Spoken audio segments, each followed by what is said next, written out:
My dear friends, welcome in vision chemistry classes. आज की class में पढ़ेंगे प्रोटीन का विकृतीकरण। प्रोटीन का विकृतीकरण पढ़ेंगे आज की क्लास में। डीनेचुरेशन ऑफ प्रोटीन, प्रोटीन का विकृतीकरण मतलब प्रोटीन का बिगड़ जाना, प्रोटीन का विकृतीकरण कहलाता है। इसकी डिटेल आज की क्लास में पढ़ेंगे। तो जिन लोगों ने मेरे चैनल को सब्सक्राइब ना किया हो तो सब्सक्राइब कर लेंगे और सब्सक्राइब करके आप मेरा सहयोग कीजिए और देखते हैं प्रोटीन का विकृतीकरण। ओके,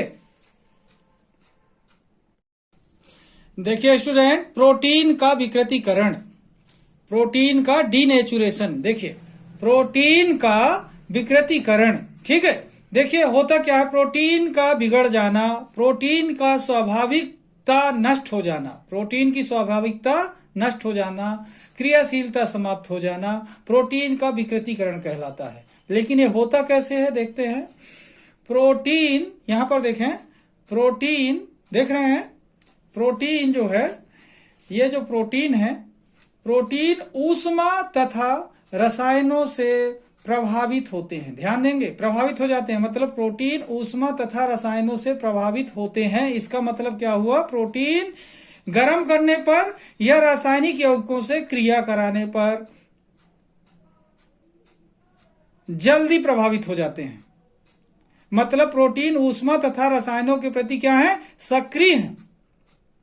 तो क्या हुआ, प्रोटीन ऊष्मा तथा रसायनों के प्रति क्या है, ज्यादा सक्रिय है। तो प्रोटीन ऊष्मा तथा रसायनों से प्रभावित होते हैं, सिंपल सी लाइन।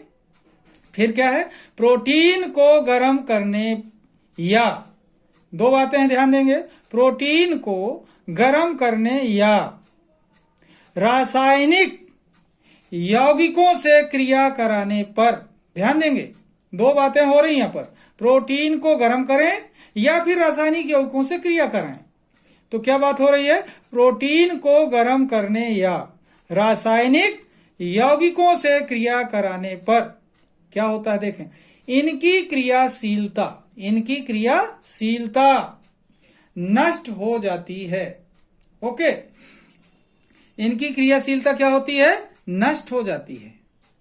ये विकृत होकर यानी बिगड़कर, इनकी संरचना बिगड़कर ये विकृत और स्कंदित होकर अविलेय हो जाते हैं, यानी गाढ़े हो जाते हैं, थक्का बन जाता है इनका। स्कंदन मतलब होता है थक्का। तो ये विकृत और स्कंदित होकर अविलेय हो जाते हैं। क्या हो जाते हैं, अविलेय हो जाते हैं।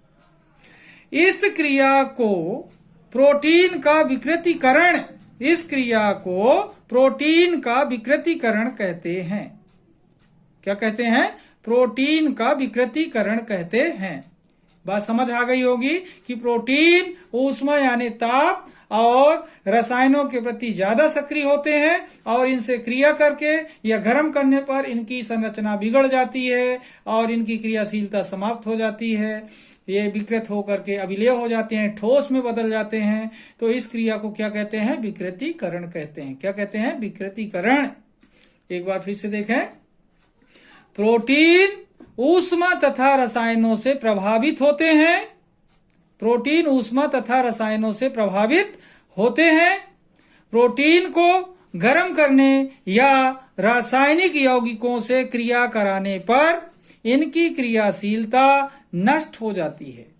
ये विकृत और स्कंदित होकर अविलेय हो जाते हैं, मतलब ठोस हो जाते हैं, ठोस में बदल जाते हैं। इस क्रिया को प्रोटीन का विकृतीकरण कहते हैं।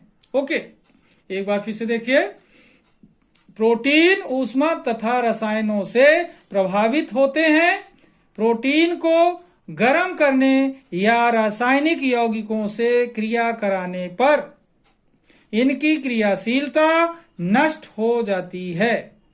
ये विकृत और स्कंदित होकर अविलेय हो जाते हैं, ठोस में बदल जाते हैं। इस क्रिया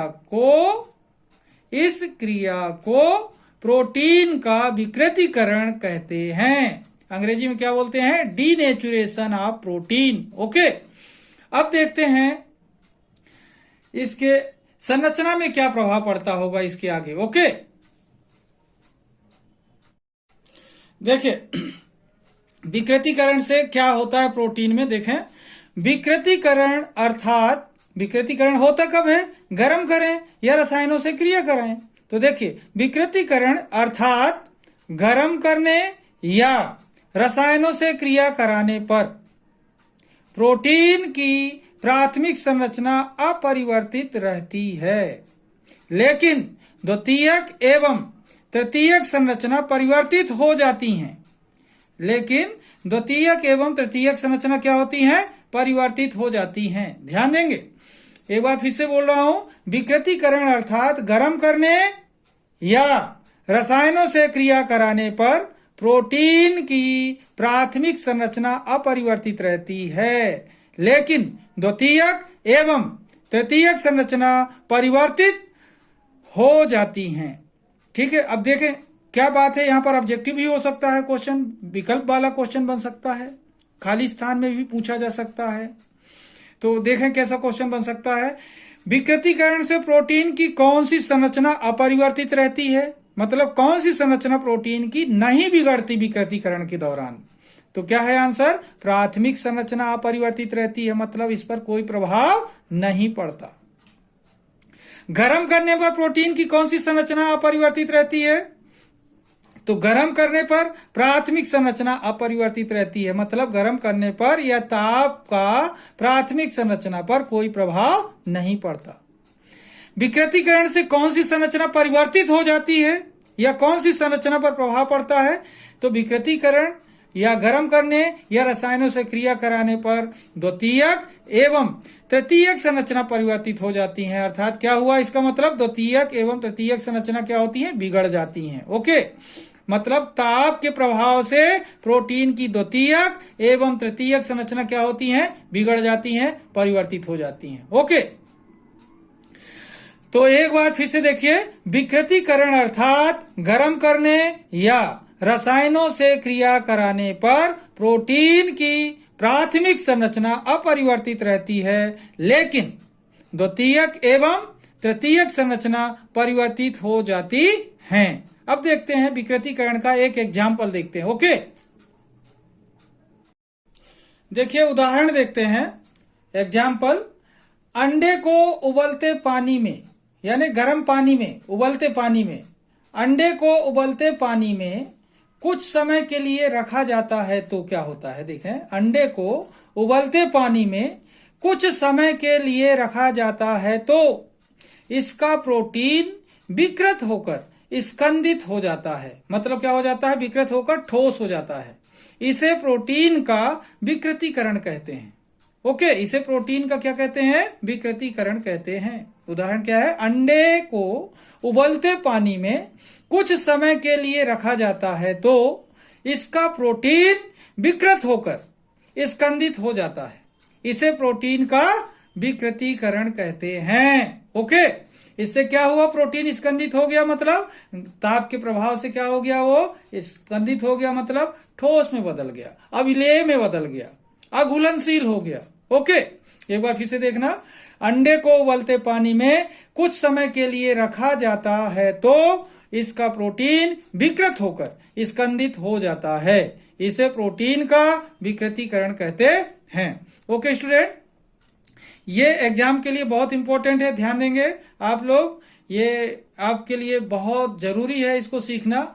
इस साल के एग्जाम के लिए बहुत इंपॉर्टेंट क्वेश्चन है विकृतीकरण प्रोटीन का विकृतीकरण। ओके, मैं एक चीज बता दूं, जितने क्वेश्चन इस समय पर मैं आपको समझा रहा हूं ये सब के सब एग्जाम के लिए बहुत उपयोगी हैं। जरूर देखिए इनको एक बार और जरूर सीखिए और इनको सीख कर ही एग्जाम देने जाइए, ये आपको जरूर काम आएंगे। ओके, आज की क्लास को मैं यहीं पर समाप्त करता हूं। जिन लोगों ने मेरे चैनल को सब्सक्राइब ना किया हो तो सब्सक्राइब करके मेरा सहयोग कीजिए। तब तक के लिए धन्यवाद। जय हिंद, जय भारत।